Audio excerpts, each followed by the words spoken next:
Maithili, coffee తీసుకురా. మైథిలి, పిలుస్తుంటే పలకవేంటి? చెవుడేమైనా వచ్చిందా? పలకడానికి మైథిలి ఇంట్లో ఉంటే కదా ఆంటీ. ఏం మాట్లాడుతున్నావు? అవునంటీ, రాత్రి నుంచి మైథిలి కనిపించట్లేదు. కనిపించట్లేదా? ఉత్తమ్, నాన్న ఉత్తమ్, ఉత్తమ్.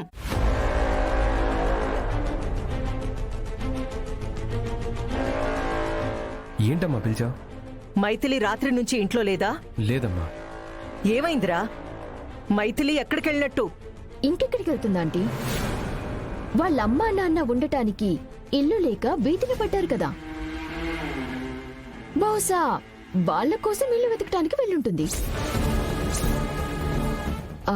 అంతే కదా ఉత్తమ్? నువ్వు నోరు మూస్తావా? రాత్రి నుంచి మైథిలి కనిపించట్లేదు. ఎక్కడికి వెళ్ళిందో ఏమైందోనని మేమంతా టెన్షన్ పడుతుంటే పుట్టింటి వాళ్ళని కలవడానికి వెళ్ళిందని చెప్తావా? రేయ్, అదన్న దాంట్లో తప్పే ఉందిరా. పుట్టింటికి వెళ్ళకపోతే మరి తను ఎక్కడికెళ్ళినట్టు? అదే అర్థం కావట్లేదమ్మా. నాకు చాలా భయంగా ఉంది. అమ్మా, ఇప్పుడే వెళ్ళి పోలీస్ కంప్లైంట్ పెడతాను. అవసరం లేదు, నేను ఇంట్లోనే ఉన్నాను.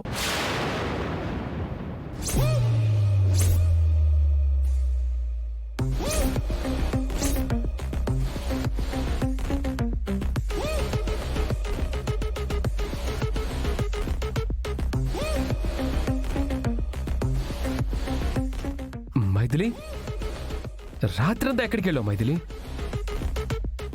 నేనెక్కడికి వెళ్తానండి, ఇంట్లోనే ఉన్నాను. కాఫీ తీసుకోండి అత్తయ్య గారు.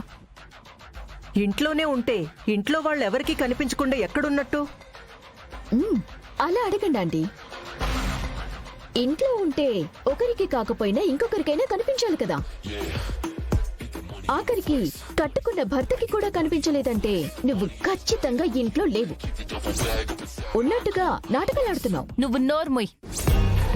నీలాగా నాటకాలు ఆడాల్సిన అవసరం ఇక్కడ ఎవ్వరికీ లేదు. మరైతే రాత్రంతా ఎక్కడున్నావు? రాత్రంతా నా దగ్గరే ఉంది.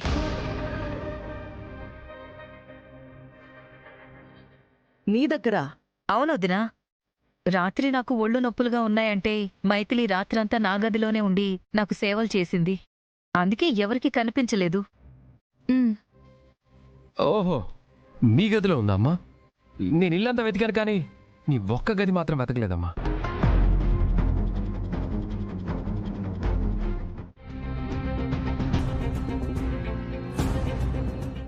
అమ్మా, అటు చూడు.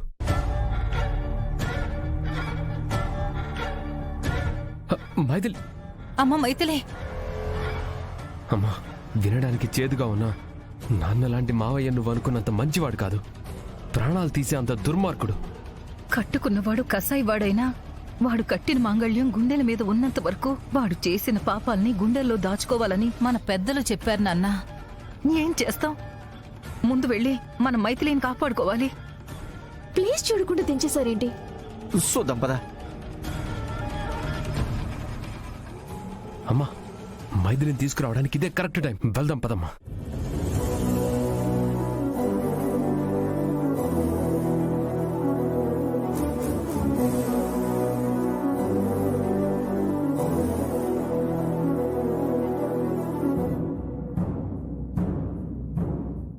చెప్పు, నేను చూసుకుంటాను. మావయ్య చెప్పండి, అడుగుతున్నాను కదా, చెప్పండి మావయ్య. నిజం చెప్పు త్రిష, నువ్వు చేసావా లీలాకృష్ణ గారు చేశారా? నేనేం ఆర్డర్ చేయలేదు.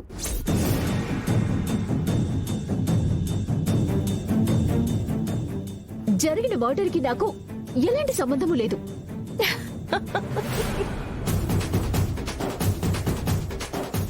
దొంగ దొరికేసింది. దొంగ? దొంగేంటి, దొరకడమేంటి? ఆ మహేష్ గారు ఇంతవరకు ఏమయ్యారో ఎవ్వరికీ తెలీదు. కానీ నీ అంతటా నువ్వే చెప్పావు ఆ మర్డర్ నేను చేయలేదు అని.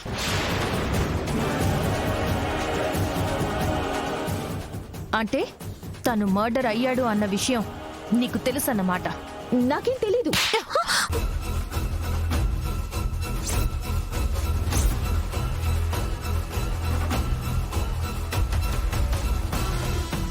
మీ ఇద్దరూ కలిసి ఆ మహేష్ గారిని చంపారు అనడానికి నా దగ్గర సాక్ష్యం ఉంది. అమ్మా, చూపించు.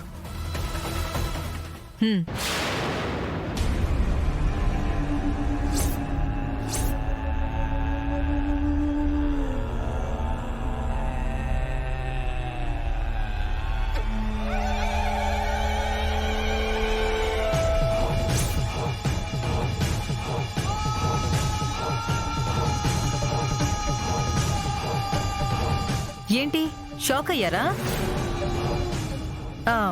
వీడియో వెనక నుంచి తీశారు కాబట్టి బతికిపోయారు. అదే ఫ్రంట్ నుంచి మీ ఫేసులు కనపడుంటే నేనే పోలీస్ కేసు పెట్టి మరి మిమ్మల్ని పోలీస్ స్టేషన్ కు పంపించేదాన్ని. అవును మావయ్య, ఆ వీడియోలో ఉన్నది మీ ఇద్దరేనేమోనని మా అనుమానం. అదే కనుక నిజమని తేలితే సొంత మనుషులమని కూడా చూడం, జైలుకి పంపిస్తాం.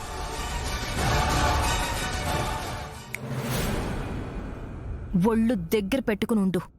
ఇక నుంచి ఓవర్ యాక్షన్ చేశావంటే ఇదే వీడియో తీసుకెళ్లి పోలీసులకి చూపించి నిన్ను బూచలు లెక్క పెట్టిస్తాను.